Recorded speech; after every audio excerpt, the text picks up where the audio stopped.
Hi, I'm Todd Cooperrider with Esoteric. Today we've got a new project in the house here, 2007 Ferrari 430 Spider. Now if you look at this, it looks pretty good. It's kind of good from far. Got shiny black paint on it, classic design. To a lot of people, this would be a perfect vehicle. However, we take a closer look at it, we find that the paint has got a lot of issues. These came from the factory back in the day with issues. Two, you've had some people who've worked on it since then, and we see remnants of that. There's holograms in the paint. Just a lot of things that need to be fixed. This black paint from Ferrari is a bit finicky to work with, so if you have somebody try to work on it, chances are you're going to go backwards in the finish. So we're going to show you just in a couple of simple steps, you can take a car like this, bring it back to its glory. We're not going to go for perfection level detail. This customer wants to go with a one-step polish, but even with a one-step, we're going to make a massive difference, and then we're going to go in and put coatings afterwards. So I want you to watch some of the video footage we're going to put in front of you right now. We're going to be taking a close look at the details of the paint, the severity of some of the swirls and things of it, some of the other issues that this car has, and we're going to share with you some of the action footage of us actually working on it to give you an idea what goes into it, and then I'll be back to share my thoughts once we're done with this vehicle.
So hopefully you enjoyed following along in our Ferrari 430 project. A couple of notes on it. In terms of paint correction that we did, actually got a bit more correction that we were planning for a one-step, probably about 80%. Customer was really happy.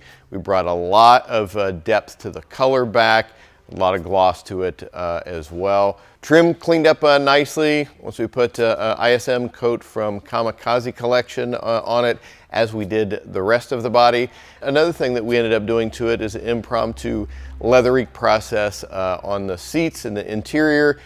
Any car, especially one that's getting a little age behind it, that's a convertible, you definitely want to do that at least once a year to keep everything clean and soft. As always, we appreciate you following along here. You want to see a much more in-depth project we did, click on this next link, this video here, Ferrari 430 Scuderia project, massive project, a lot of different segments to it. So click on it, check it out. As always, we appreciate you following us along here on the Esoteric channel.